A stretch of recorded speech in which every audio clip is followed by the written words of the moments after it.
Ashfaq Ullah Khan Dalton گنج کی زندگی سے جلد پریشان ہو گئے تھے.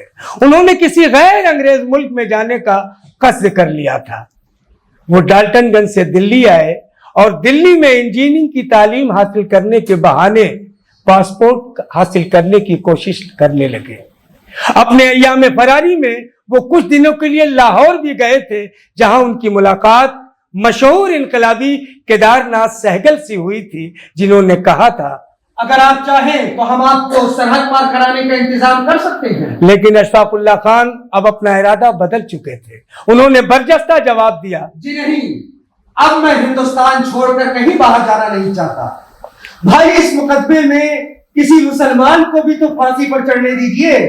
دلی میں ان کی گرفتاری کی صورت یہ ہوئی کہ ایک روز وہاں ان کے ایک ہم جماعت مل گئے جو شاہجہاں پور سے تھے اور ان کی خاندان سے تعلق رکھتے تھے. ان دنوں وہ دلی میں ہی ملازمت کر رہے. اللہ خان سے بہت تپاک سے ملے اور اپنے گھر لے گئے.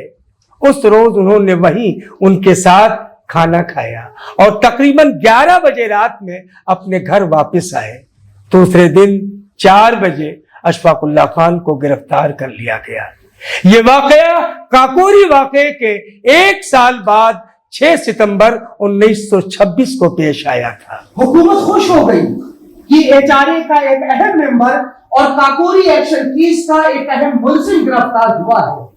حکومت کی نظر میں اشفاق اللہ کی گرفتاری کی اہمیت کا اندازہ اس بات سے لگایا جا سکتا ہے کہ انہیں دلی سے لکھنؤ لانے کے لیے صرف پولیس پر بھروسہ نہیں کیا گیا، بلکہ کاکوری ایکشن کیس کے اسپیشل مجسٹریٹ سید عین الدین کو بھیجا گیا. وہ انہیں سیکنڈ کلاس کی ایک ریزروڈ کمپارٹمنٹ میں ہتھیار بند پولیس کی نگرانی میں دلی سے لکھنؤ لے کر آئے. راستے میں انہیں بہلانے پھسلانے کی بہت کوشش کی گئی. ہندو مسلم اینگل لایا گیا. ہندوؤں کے خلاف ان کے مذہبی جذبات کو ابھارنے کی کوشش کی گئی.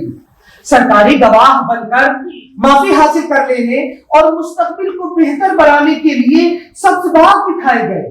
عین الدین نے کہا، صرف تم تنہا مسلمان ہو، ہندوؤں کے ساتھ پھانسی پہ لٹکو گے. تم ان کا ساتھ چھوڑ دو، میں تمہیں بچا لوں گا.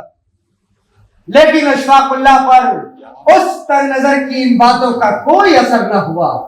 اس کی ساری باتیں سننے کے بعد اشفاق نے بس یہ جواب دیا، چونکہ میں تنہا مسلمان ہوں اس لیے میری ذمہ داری اور بھی زیادہ ہے.